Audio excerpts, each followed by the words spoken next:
What the McFuck just happened with these NBA trades? Fuck the intro. Let's jump into this shit. I'm already done, can't have your thought back.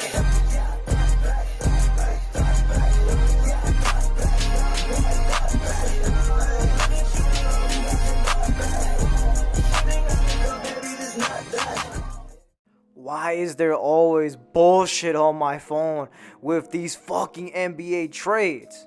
Every day I wake up to some bullshit on my phone. And what is the bullshit I woke up to on my phone, you may be asking, NLH Media? Well, NLH Media is going to tell you this. I woke up to Kevin Durant being traded to the Phoenix Suns. That's the first thing I'm going to discuss about. What the fuck is this? So, let me get this straight. You're telling me that the Phoenix Suns were able to keep DeAndre Ayton, Devin Booker, and Chris Paul, and were able to land Kevin Durant. I want you guys to just take a minute, take a step back like your XXX Tentacion, and think about this for 1 second. The Suns have potentially 4 of the best players at each of their positions. Kevin Durant, without a doubt, is a top 5 small forward in the league. Devin Booker, I'll probably say top 15, respectfully top 15. Chris Paul, even though he's kind of old as shit, even though he's probably like just as old as like my uncles, I still put him as like a top 8, top 12, 13, because we don't fuck with 12 over here, point guard in the league. And DeAndre Ayton is on the way of becoming a top 10 center in the league, but he's right now 15, maybe 18. So Phoenix is looking kind of tough, and this is potentially Chris Paul's last chance to win a ring because he's getting up there in the age, he's getting old. So Phoenix is looking good, and now Brooklyn, they're going back on the rebuild, man. They're going back on that rebuild. They got Jay Crowder, they got Matt. I think they ended up getting Mikal Bridges too, and they have like 3-4 picks. So Brooklyn's looking kind of tough when it comes to the rebuilds, and all I'm gonna say is it ain't looking too bad being a Knicks fan now, ain't it, huh? Everyone shits on the Knicks, bro. Everyone's be shitting on D Rose, Julius Randle, Mitchell Robinson, but it ain't bad being a Knicks fan right now, man. That's why Brooklyn's at the bottom and New York on top. Okay, let me stop, man. Let me stop. But Brooklyn, they're doing good, man. They're gonna be back up on the come up. They're gonna see what's up. But I think it's a fair trade for both squads, even though Brooklyn got slaughtered when it comes to their superstars, bro. And speaking of slaughtered Nets superstars, we're going to talk about Kyrie Irving, their recent trade as well. Well, I already covered this numerous times that he got traded to the Mavs, yada, yada, bullshit. But however, bro just played his first game.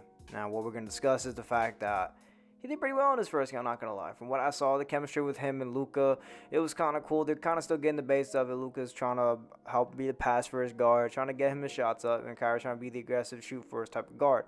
So it's kind of a good dynamic that's working out so far. And Kyrie dropped around 24 points to get them the dub against the Clippers, which is good. So we can see already the chemistry with these two are good. It's valid. The only thing I'm going to say is that Kyrie, even though he's not a phenomenal defender, he needs to work better on his defense. He was kind of baiting for the steals too much. He's quick on his feet, but that's kind of a disadvantage for him because he's too quick. So he's going to slide too much to one side, and then he was getting beat by some of the Clippers bench. So he's got to work on that, but I'm pretty sure being under the Mavs system, he's going to progressively get better as a defensive guard, so maybe we could see him become a little bit better of an on-ball defender.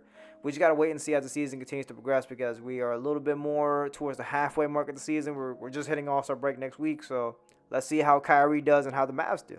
So far, first game, he's looking pretty good. And last but not least, we got to talk about this D'Lo trade. What the fuck is this? The Lakers, they got rid of Russell Westbrook, and I think it was like a 3-team deal to get this man D'Lo back on the roster. What I wanted to say is, you drafted this kid, traded him away. He blew up on his own. He's in my intro, and now he's coming back to the team a few years later. I understand he pulled a 6'9", he snitched. He's gonna tell. I understand he did that with the whole Nick Young scenario, but come on, bro. Didn't have to give him up like that. Then he blew up in Brooklyn. Then he was balling out in Golden State. Now he's going back to where it all started. And I'm not going to lie, he's a better fit playing next to LeBron. He's a better shooter. I'm not going to say a better playmaker, but I don't know. I just think he's just a way better fit than Westbrook was. Westbrook being on the Utah Jazz is kind of crazy. He's getting passed around like the high school thought. He's getting passed around like the vape in the bathroom, bro. Like, what the fuck is happening with Westbrook? He was in OKC, then he was in Houston, then he was in Washington, and then he was in LA. Now he's in Utah. Like, what the hell is going on, bro?